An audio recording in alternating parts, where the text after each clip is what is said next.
anyone who might have joined being interested in this game a little bit late, or maybe even turned up at the stadium and been told that Rajasthan are smashing it to all parts, first question would have been, how many is Buttler on? The answer is Buttler went early, and it's been the unusual suspects. Yashasvi Jaiswal, 40 of 26, Devdutt Padikkal smashing it, 16 runs, the 15 runs of the 10th over of Marcus Stoinis, and Sanju Samson was looking good until he succumbed to Jason Holder. 90 for 2 in 10 overs, certainly a platform for a big score. How big? Let's try and assess it in the company of Shaun Pollock on Cricbuzz Comm Box. Shaun, it's certainly, we're seeing Rajasthan playing with intent. They're looking a side who know if they lose this, things could get tricky. Yeah, I think they understand the enormity of the task and how they have to perform. It's almost a do or die for them. And I think also the key to this performance is the fact that you never want to get into a situation as a team where you're reliant on just that one individual. And, if you get into a knockout stage, even if you had a decent tournament and your big player doesn't get any runs, then you feel like, deflated. And that's why I think this is so important for them, because of the fact that Buttler didn't perform. These two young guys, the left-handers at the crease now. Sanju Samson played his part with his 32 of 24.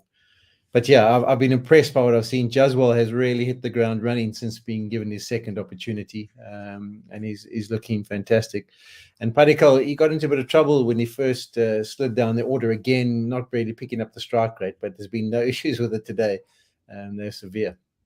But this really looks like a settled 1, 2, 3, 4 is what they should have. They've had Padikkal up the order. That's when Jaiswal was not even playing. Sanju Samson inexplicably the other day decided to give everybody a bat and just hung around in the dugout. So I think Jaiswal, Buttler, Samson, Padikkal looks like an ideal four, particularly right now with Shimron not around. Yeah, and you've got your left-handed, right-handed combinations too, haven't you? I mean, there's a good mix of it the whole way down that order. So, yeah, I like to look at what they've stumbled across. They tried to get this kind of combination going at the start of the tournament, but their two young left-handers weren't in the best of touch. But since they've come good and they just had a time to regroup and listen and said to themselves, listen, if we fail, it's not the end of the world. Look, the sun still comes up. They've got into some good touch and some good form. But you'd have to say for Jos Buttler, I mean, yes, the argument is he plays that way. You've got to allow him to play that way. But in terms of matchups, Buttler versus Avesh, the previous contest, it lasted not very long. He went for an almighty heave. He got his stumps knocked over. Surely he would have told himself, okay, let me not try it against this bloke.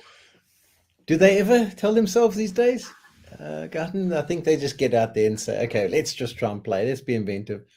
I'm always a bit watchful of that ram shot. I mean, he's so good straight down the ground, but I suppose that's what creates other opportunities for him in his innings, is that bowlers are concerned about being the 360 player and scoring in the awkward areas. So maybe they offer up some bad deliveries, but it almost just felt like it was just too early for him. He hadn't really settled into his innings.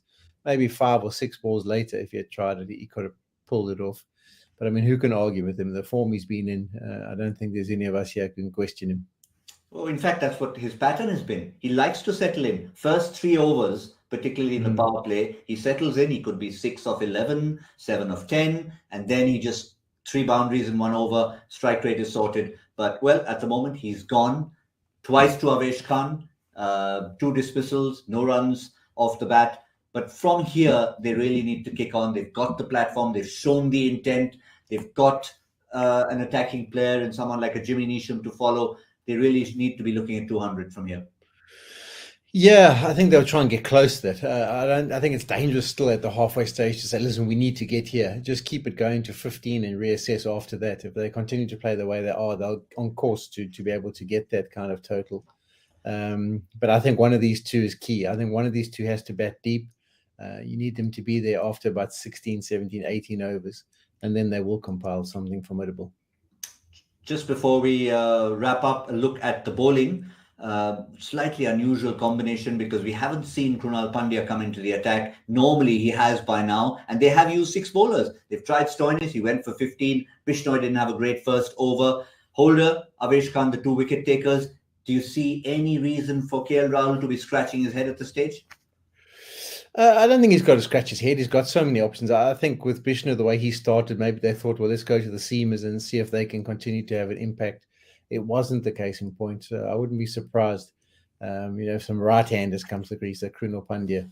I just get the tendency these days is for captains to believe that if you've got two left-handers, don't get anyone spinning the ball into them, because that doesn't help. And then the other side of it is Bishnor tends to offer up width. So it'll be interesting to see how he uses his two spinners, if he does, at the back end.